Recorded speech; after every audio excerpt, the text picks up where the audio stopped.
আপনার বাচ্চার সব রিপোর্ট তো নর্মাল, কিন্তু একবার ওকে নিয়ে আসুন, আমি দেখা করতে চাই। এক্ষুনি নিয়ে আসছি। আসুন ম্যাম। হ্যালো। ডক্টরকে হ্যালো বলো সানি। হাই। গুড, খুব মিষ্টি ছেলে। এসো এসো। যাও। ম্যাডাম প্লিজ এসো না, বসো। So what's your name? Sunny. Good name. এটা কি হলো? Yes ma'am. কি পদ্মা, নতুন পেন দিয়েও লেখা যাচ্ছে না। যাও গিয়ে ব্লু পেন নিয়ে এসো। আচ্ছা, আমাকে দিন না please.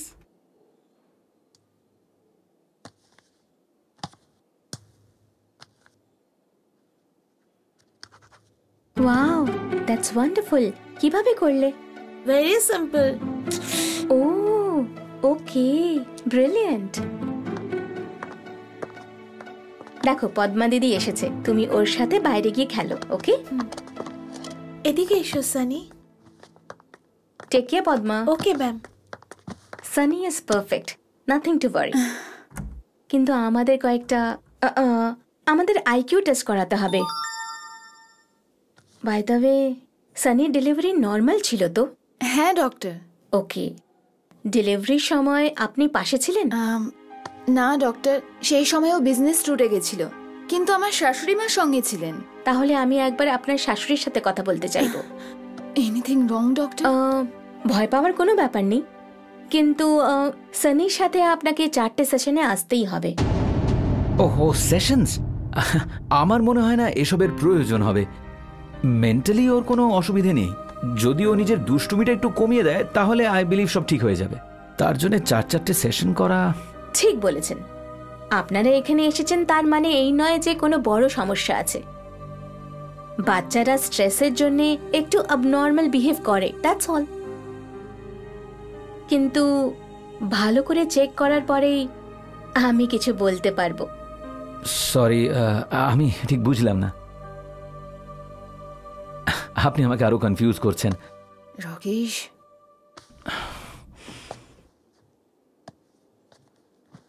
What's your fee ma'am? No thanks. Excuse me? আমি এখনো ট্রিটমেন্ট শুরু করিনি।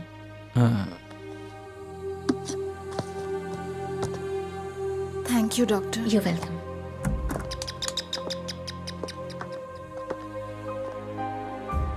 প্রবলেম বাচ্চার মধ্যে নয়, ওর বাবার মধ্যে আছে।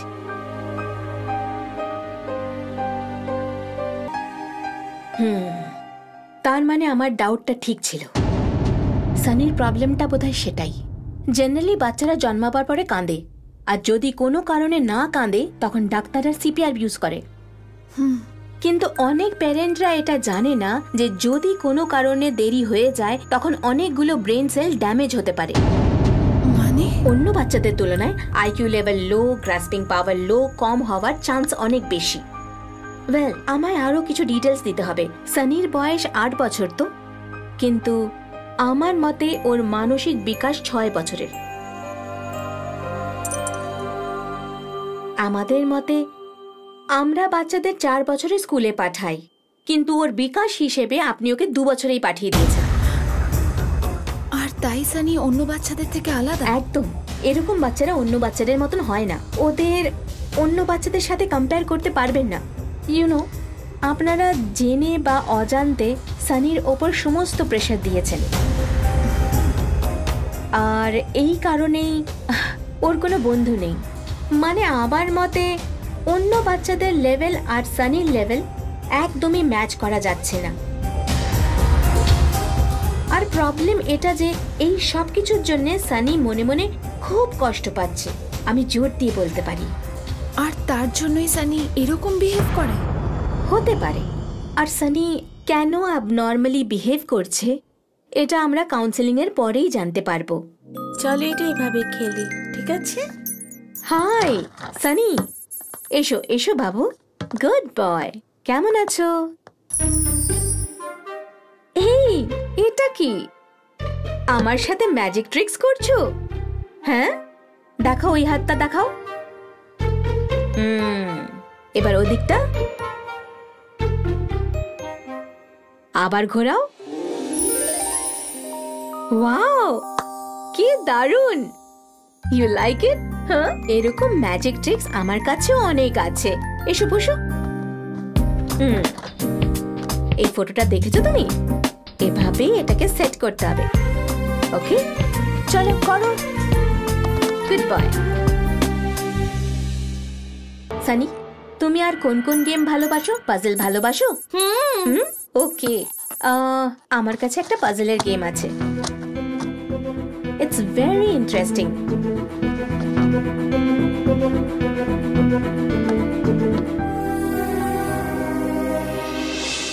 হয়তো 2-3টে সেশনে আমি সানির প্রবলেমটা জেনে যাব। আর ওই দিয়া? আমার একটু সময় দিন। দিয়াকে সবসময় কেন শুধু সানি দেখতে পায় সেটাও আমরা জেনে যাব। Hi aunty. Hi. Okay, I'll call you back. Hey Sunny, come on. কি ব্যাপার, আজকে বেশ স্মার্ট লাগছে। What's the matter? আন্টি, আজকে কোন গেমটা খেলবো? গেম? তুমি কোন গেমটা খেলতে চাও? ডাইনেক্সো max speed.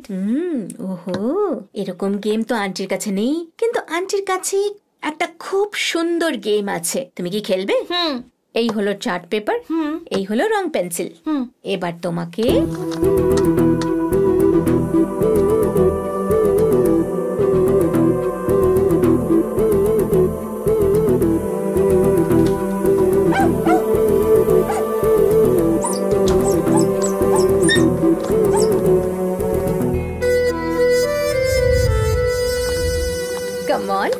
come on. Yes. আপনার ছেলে খুব সুন্দর মিশে গেছে। ও কারোর সাথে এত ফ্রি হয় না, জানি না আপনার সাথে কিভাবে হলো। আচ্ছা সানি, আজকে আমরা আরো একটা ম্যাজিক ট্রিক শিখবো। ওটা না, চলো এখানে শুয়ে পড়ো। ঠিক আছে, এবার কি করতে হবে?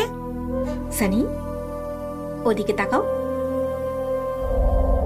মন দিয়ে দেখো।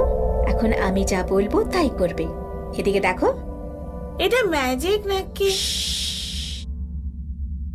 সাইলেন্স। এবার মন দিয়ে দেখো। Yeah, I am coming right now. Yes, আজকের সেশন কমপ্লিট হয়ে গেছে। কালকে আপনি একা আসবেন, আমরা বসে কথা বলবো। সব ঠিক আছে তো ডক্টর? হ্যাঁ, ডোন্ট ওয়ারি, সব ঠিক আছে। Everything will be okay.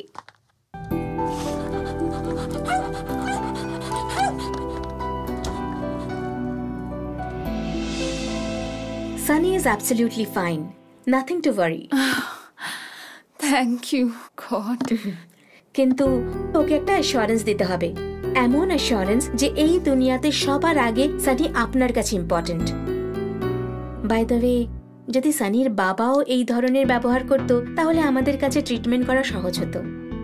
YONO, parenting এ 3টে টি খুবই important: touch, time and talk. এর থেকে বেশি সহজভাবে আমি বলতে পারবো না, ঠিক আছে? আপনি বলেছেন যখন, আমি সানির সাথে আরো বেশি সময় কাটাবো ডক্টর। কিন্তু সেটা যথেষ্ট না। আমাদের বাচ্চাদেরকে কমপ্লিমেন্ট দেওয়ার সময়, ওদেরকে উইশ করার সময় ওদেরকে ভালোভাবে হাগ করা উচিত, ওদের কিস করা উচিত, ওদের কথা মন দিয়ে শোনা উচিত। ওদের কাছে এর থেকে বড় গিফট কিছু হতেই পারে না। আমি তাই করব ডক্টর, কিন্তু মাঝরাতে হঠাৎ করে অদ্ভুত বিহেভ করে। ও এমনটা কেন করে? দিনের বেলায় ঠিক থাকে, কিন্তু রাত হতেই। আমি বুঝতে পারছি। বোর্ডিং স্কুলে সেদিন রাতে কি হয়েছিল জানেন? সানি কাউকে ভয় দেখানোর জন্য বাথরুমে লুকিয়ে ছিল না। সত্যিটা তো এটা যে ও সিরিয়াস ডিপ্রেশনে ছিল, আর তখনও খেয়াল করেনি যে ও বাথরুমে আছে। ওখানে ও একা বসে কাঁদছিল। ঠিক তখনই আরেকটা বাচ্চা ওখানে এলো, আর ভয় পেয়ে ও বাথরুমে লাইট জ্বালালো, আর লাইট দেখেই সানি ভয়ে চিৎকার করতে লাগলো। আর ওর চিৎকার শুনে অন্য বাচ্চাটাও ভয় পেয়ে পালিয়ে গেল। আর পালিয়ে গিয়ে ও ওয়ার্ডেনকে কমপ্লেন করলো। এটা বললো যে একটা ছেলে বাথরুমে চিৎকার করছে। কাঁদতে কাঁদতে সানি গার্ডেনে গেল। ও খুব কাঁদছিল। ওকে খুঁজতে খুঁজতে ওয়াচম্যান ওখানে গেল। ও সানিকে ডাকলো, চিৎকার করলো ওর ওপর। সানি ভাবলো ও ভয়ঙ্কর আওয়াজ করে ওয়াচম্যানকে ভয় দেখাতে পারে। ওয়াচম্যান গিয়ে ওয়ার্ডেনকে বলল যে সানির ওপর ভূতে ভয় করেছে। সানি ঠিক করলো যে ও এভাবেই থাকবে। আর যেটুকু সময় সানি ওখানে ছিল ওর খুব ভালো লেগেছে। The best moments in his life. Really? সানির কনফিডেন্স লেভেল নিয়ে তো কিছুই বলার নেই। যদি এই 3 দিন ওর জীবনে না আসতো তো I am very sorry to say this, Sunny হয়তো সুইসাইড করে ফেলতো। I know, I will explain to you. প্রথম দিন যখন সানি ভয় পেয়ে বাড়ি থেকে পালিয়ে ওর ঠাকুমার বাড়িতে গিয়ে উঠল, তখন ওকে কেউ লক্ষ্য করে দেখেনি। ওর কোনো কথা না ভেবে, ওকে না বলে আপনারা ওকে বোর্ডিং স্কুলে দিয়ে এসেছিলেন। নিজের বাড়ি থেকে সানির যদি সত্যি পালাতে হতো তাহলে বোর্ডিং স্কুলে দেওয়ার পরে ওখান থেকে পালিয়ে বাড়ি আসতে পারতো, কিন্তু ও এটা কখনোই করেনি। তো ও যদি এইসব বাড়িতে আসার জন্য না করে এসব করলোই বা কেন? কারণ সানি কমপ্লিটলি ডিপ্রেসড। ওর কি করা উচিত, কি করা উচিত না, ও সেই অবস্থায় নেই যে ও সবকিছু বুঝতে পারবে। এটাকে আমরা সায়েন্টিফিক্যালি ADHD বলে থাকি। আপনি বুঝছেন তো? Attention deficient hyper active disorder. যেই বাচ্চাদের এই সমস্যা থাকে সেই বাচ্চারা কখনোই টাইমে কাজ করতে পারে না, মানে টাইম ক্যালকুলেশন ওরা ভালো করে বুঝতে পারে না। আপনারা এই ব্যাপারে জানেন না, তাই বাচ্চাদের বকাঝকা করেন, চিৎকার করেন।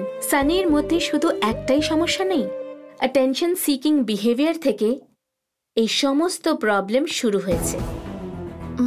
মানে কেউ কখনো ওর খেয়াল রাখেনি ও কিভাবে সবার মনোযোগ সবসময় আকর্ষণ করবে। ও এই ব্যাপারে ভাবতে শুরু করে দিল। এরপরে যে লেভেলটা আসে সে হলো conduct behaviour, I mean conduct disorder. আর এই লেভেলে বাচ্চাদের বিহেভিয়ার খুবই সেন্সিটিভ, খুবই ডেঞ্জারাস হয়। ও ফার্স্ট লেভেলে এটা বলে দিল যে ও দিয়া দিদিকে দেখতে পায় আর ও সব সময় ওর পাশাপাশি থাকে।